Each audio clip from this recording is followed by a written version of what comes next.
Hello students, good morning. विविध प्रश्नमाला 8 के अपन ने 7 प्रश्न तक कर लिए थे। अब मैं 8वां और 9वां ले रहा हूँ। तो पहले देखते हैं 8वें की तरफ। देखो, सवाल जरूर सरल है, लेकिन इनकी जो भाषा है उसको अच्छी तरह समझना पड़ेगा। तो हर सवाल में अलग अलग कुछ न कुछ भाषा है, उसको ध्यान में रखते हुए चित्र कैसे बनाना है वो इम्पोर्टेंट है, और फिर आप उसको कैसे सोल्व करते हो। तो देखो, 25 मीटर ऊंचे स्तंभ, स्तंभ का मतलब खंभा। तो ये 25 मीटर स्तंभ ले लिया मैंने, यहाँ से लेकर ये यहाँ तक एक स्तंभ मान लिया, ठीक है। के शीर्ष से, शीर्ष कौन सा, तो ऊपर वाला भाग है ना। एक मीनार के शीर्ष का उन्नयन कोण, ये मैंने एक मीनार बना दी, ये जो है वो हो जाएगी अपने मीनार हो गई ये। अब मेरे को कैसे पता चला कि भाई मीनार बड़ी है स्तंभ, तो सीधी सी बात सोचने की बात है। स्तंभ जो है तो खंभा छोटा होता है, मीनार जो होती है बहुत बड़ी होती है, लंबी बिल्डिंग होती है, ठीक है ना। और उन्नयन कोण की बात की तो सीधी सी बात है कि यहाँ से उन्नयन कोण तो ऊपर की तरफ होता है, उन्नयन का मतलब आपका उठना, तो इसका मतलब इसके ऊपर की तरफ ही बनेगी मीनार, ठीक है ना। तो ये चीज अपने माइंड में सेट करनी है। कौन बड़ा है, क्योंकि यहाँ पर 25 मीटर जो है वो सिर्फ स्तंभ की ऊंचाई दी हुई है, मीनार की ऊंचाई नहीं दी हुई है। तो ये आपको आइडिया लगाना पड़ेगा कि स्तंभ से ऊंचा ही होता है मीनार, ठीक है। तो इसलिए उन्नयन कोण जो है ऊपर की तरफ बनेगा तो मीनार बड़ी होगी। तो स्तंभ के शीर्ष से एक मीनार के शीर्ष का उन्नयन कोण, तो ये यहाँ से यहाँ ले लिया मैंने, मीनार के शीर्ष का उन्नयन कोण, ये थीटा बना दिया मैंने इसको, ठीक है। ये बन गया थीटा यहाँ पर। फिर ये कह रहा है तथा मीनार के पाद का उन्नयन कोण। देखो, स्तंभ के शीर्ष से ही मीनार के शीर्ष का उन्नयन कोण ये वाला, और मीनार, और फिर वापस स्तंभ के शीर्ष से ही मीनार के पाद का बताया था मैंने आपको, शीर्ष बिंदु धरातल बिंदु, तो ये रहा पाद बिंदु इसका, ठीक है ना। तो यहाँ से मीनार के शीर्ष पर और मीनार के पाद बिंदु पर, तो उन्नयन कोण तो थीटा है और अवनमन कोण कितना है, थीटा है। इसमें कहा देखो, मीनार के पाद का अवनमन कोण समान है। तो यहाँ पर देखो ये उन्नयन कोण बन गया, और ये पाद के लिए यहाँ पर शीर्ष से ही वापस पाद के लिए यहाँ पर अवनमन कोण, देखो ये अवनमन कोण बन रहा है यहाँ पर। और उन्नयन और अवनमन दोनों आपस में क्या होते हैं, बराबर। और इसने खुद ने कहा है कि इसके उन्नयन और अवनमन दोनों यहाँ पर बराबर है। पाद कोण समान हो तो मीनार की ऊंचाई ज्ञात कीजिए। तो आपको मीनार की ऊंचाई ज्ञात करनी है, यानी यहाँ से लेकर यहाँ तक की ऊंचाई ज्ञात करनी है। तो देखो, अगर ये 25 है तो ये भी कितनी हो जाएगी, 25 हो जाएगी, क्योंकि ये आयत बन जाएगी।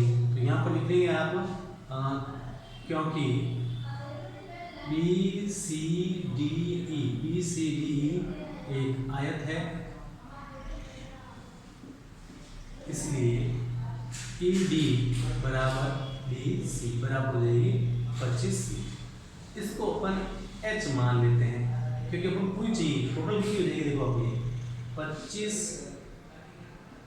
प्लस एच, यहाँ से आता 25 और यहाँ से आता एच, तो 25 प्लस एच जो है वो टोटल ऊंचाई निकालनी है, ठीक है ना। तो अब अपने पास देखो ए बी जो है, सॉरी ए सी, मीनार की कुल ऊंचाई, मीनार की कुल ऊंचाई ए सी बराबर किससे मिलकर बन रहा है, ए बी प्लस बी सी।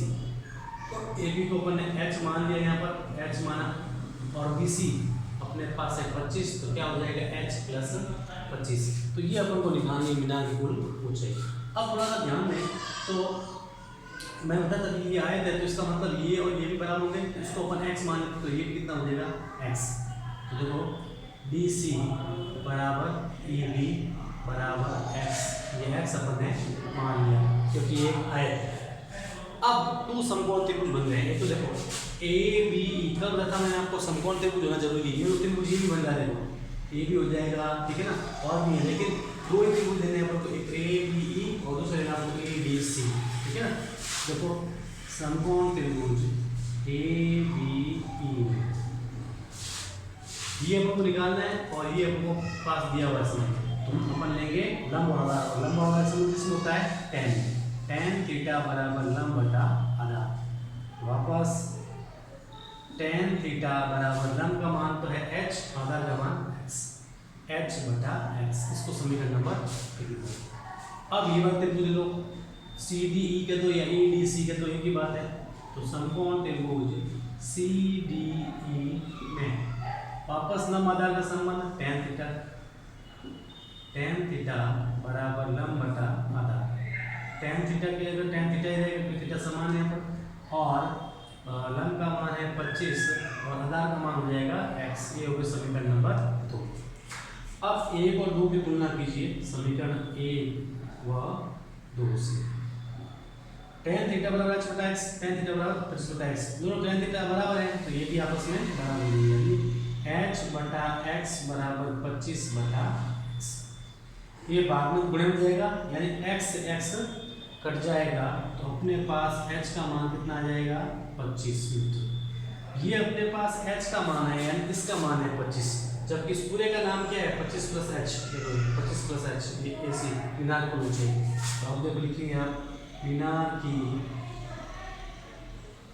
कुल ऊंचाई बराबर 25 प्लस h, तो 25 तो पहले से पड़ी थी ये, अब इसकी लिखते हैं 25, तो 25 प्लस 25 बराबर कितना हो जाएगा 50 मीटर। ये अपना आंसर हो जाएगा इसका। ठीक है, बात करते हैं नेक्स्ट प्रश्न की, नवे प्रश्न की, सॉरी हाँ नवा प्रश्न। ये भी इम्पोर्टेंट है, छोटा सवाल है लेकिन है इम्पोर्टेंट, ध्यान देना। 2018 बोर्ड में ये साइड आया हुआ है। एक ऊर्ध्वाधर छड़ की लंबाई, लंबी छड़ी है ऊर्ध्वाधर यानी सीधी लंबी, तो ये ऊर्ध्वाधर छड़ है, इसकी इस तरह बता दें एक ग्रुप में, तो ये छड़ है, इसकी लंबाई और इसकी छाया की लंबाई का अनुपात, तो ये तो देखो इसकी ऊर्ध्वाधर छड़ की लंबाई हो गई और ये उसकी ऊर्ध्वाधर छड़ की छाया हो गई, ये लंबाई और ये उसकी छाया की लंबाई, तो इनका जो अनुपात है वो 1:3 है। देखो छड़ का 1 है और छाया में कितना है √3 है। तो अब इसको बताया था मैंने आपको, अनुपात बताने के लिए क्या करते हैं अपन x लगाते हैं, x का 1 से गुणा x, √3 का x गुणा √3x। ठीक है, तो ये छड़ की लंबाई हुई और ये छाया की लंबाई हुई। तो अब इसने कहा सूर्य का उन्नयन कोण है यह थीटा ज्ञात करना है। तो देखो सूर्य का उन्नयन कोण ज्ञात करना है आपको, तो इसका कितना दिया हुआ ये तो हो गया x और ये हो जाएगा √3x। ठीक है, तो पहले यहाँ पर थोड़ा सा भाषा का उपयोग कर सकते हैं आप कि ऊर्ध्वाधर छड़ की लंबाई और छाया की लंबाई, ऊर्ध्वाधर छड़ की लंबाई अनुपात छाया की लंबाई 1:3। फिर लिख सकते हैं आप ऊर्ध्वाधर छड़ की लंबाई, इसको फिर अलग कर देंगे, ऊर्ध्वाधर छड़ की लंबाई बराबर कर देंगे आप x, फिर ऊर्ध्वाधर छड़ की छाया की लंबाई, छाया की लंबाई ये छड़ की, ठीक है, ये हो जाएगी √3x।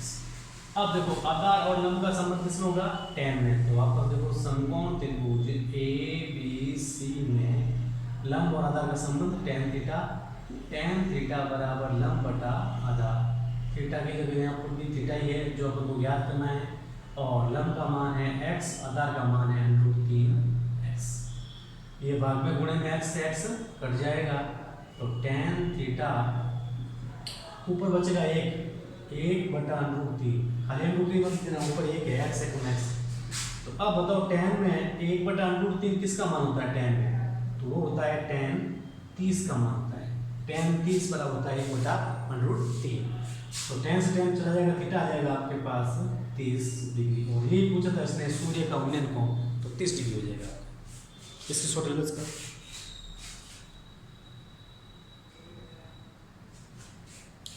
ओके स्टूडेंट्स, आगे करने की कोशिश करें और नहीं तो फिर मैं बताऊंगा। थैंक यू, करते रहना बस।